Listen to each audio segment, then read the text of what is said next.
Salut, c'est Hadès.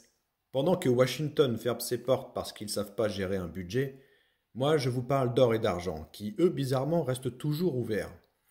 Si vous voulez suivre ce genre de chaos avec un peu de recul et d'humour noir, pensez à vous abonner, à liker et à commenter.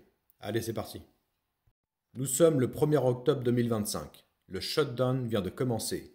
Washington débranche, l'or et l'argent allument la lumière. Les États-Unis ont une nouvelle fois prouvé au monde que la démocratie la plus puissante de la planète pouvait être stoppée par un calendrier et quelques égos mal placés.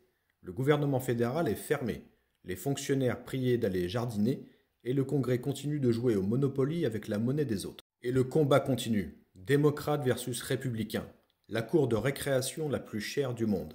Chez les républicains, le mot d'ordre est simple. Pas question d'inclure la moindre concession sociale dans la loi de finances. Une résolution propre, disent-ils. Propre comme une cuisine après le passage d'un ouragan. Quant aux démocrates, eux, ont sorti leurs griffes. Pas de sous pour le gouvernement si les subventions santé et Medicaid ne sont pas garanties. En clair, on préfère que tout s'arrête plutôt que de voir nos électeurs nous lâcher. Du bon vieux calcul politique. Résultat, un match nul.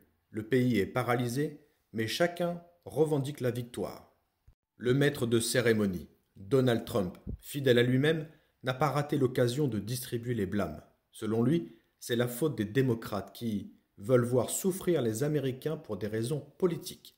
C'est vrai qu'imposer des licenciements massifs et couper les budgets sociaux, ça c'est complètement apolitique. L'administration a même demandé aux agences de préparer des plans de licenciement permanents. Un détail charmant, c'est comme si on disait aux fonctionnaires « Ne vous inquiétez pas, ce n'est pas temporaire, c'est définitif ». Les marchés financiers pas franchement à l'aise, sauf l'or et l'argent. Pendant que Washington s'amuse à jouer à la roulette russe avec son propre budget, Wall Street transpire un peu quand même. Le dollar, il tousse. Les bons du trésor, ils frissonnent. Et dans ce grand théâtre, deux acteurs se lèvent et prennent un bain d'applaudissements, l'or et l'argent. Et pourquoi? Parce que eux n'ont pas besoin d'un vote au Sénat pour exister. Pas besoin d'un président en colère pour valoir peut-être quelque chose. Pas besoin de promesses électorales. Une once reste une once. Que Washington soit ouvert, fermé ou transformé même en parc d'attractions. Et pourquoi le chaos est génial pour les métaux? Quand on licencie des fonctionnaires par paquet de 100 000, l'or ne demande pas d'indemnité de chômage. Quand les républicains et les démocrates transforment le Capitole en cirque romain, l'argent métal continue tranquillement de se souder dans les panneaux solaires. Quand le monde entier regarde l'Amérique et se dit « ils ne savent même pas payer leurs factures », l'or, lui, ne connaît pas la notion de découvert. Bref, à chaque crise institutionnelle, les métaux précieux ne deviennent pas seulement un refuge, ils deviennent l'unique adulte dans la pièce. Le verdict est tombé. L'asile est ouvert. Les métaux encaissent les dividendes.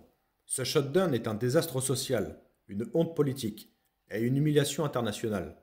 Mais c'est aussi une publicité gratuite pour l'or et l'argent. Pendant que Washington joue au kamikaze institutionnel, ceux qui détiennent du métal physique se contentent de polir leurs pièces et d'attendre que les cours flambent. En conclusion, le gouvernement américain est fermé, mais pas de panique. L'or et l'argent, eux, restent ouverts 24 heures sur 24.